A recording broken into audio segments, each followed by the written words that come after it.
I'm half Kiwi, half French. So New Zealand was colonised by the British, of course. Unfortunately for some of us. But if it had been colonised by the French, how would that be a good thing, do you think? Well, what would the difference be?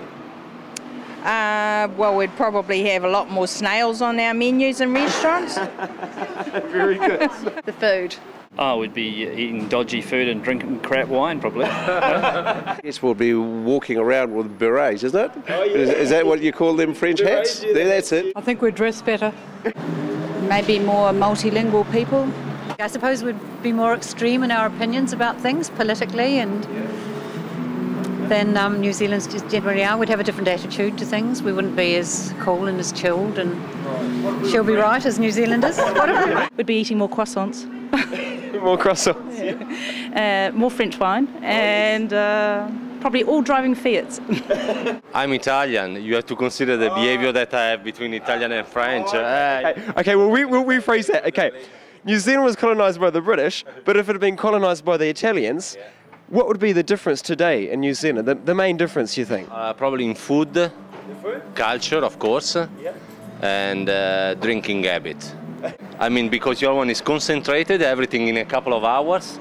In Italy, everything is during lunch or dinner, that is like 7 hours. Yeah. Oh, okay. That's why the drinking habit will be completely different. And of course, you will drink wine and not beer.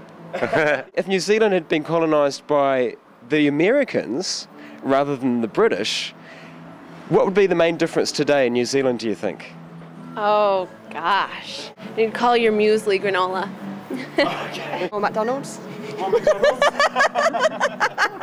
If you were colonised by the Canadians, you'd drink more beer and you wear toques. Very good. Okay, thank you. So if we were much more Irish, what do you think would be the main difference for us in New Zealand today? People would be more in touch with their heart and less with their egos. Oh, nice. The conditioning is different, that you have to be more tough and cool rather than natural. You run that by me again? Alors, on fait de visite, on pense bien souvent avec ces chichements des vêtements comme ça, et des grandes lunettes. Et ta mère, elle est si belle, hein? Mouah.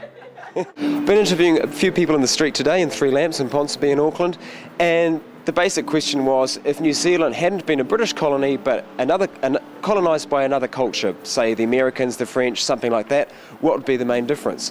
We had some very interesting answers. If we were part of America, we'd have totally different accents and would be a lot more opinionated about politics, about people in general, much more outspoken. If we were colonised by the Italians, we'd drink wine over the day, be a bit more respectful of that alcohol, a bit more relaxed in the way with the food and the drinking and our manner. If we were colonised by the Irish, a very nice answer, I thought, would be a bit more in touch with our heart and our feelings, and our inner expression would just flow in a much more relaxed and warm kind of easy way. Kiwis can be a bit more reserved, maybe. I think I've gathered that today. And if we were colonised by the French, we'd be eating lots of snails, have a lot more style.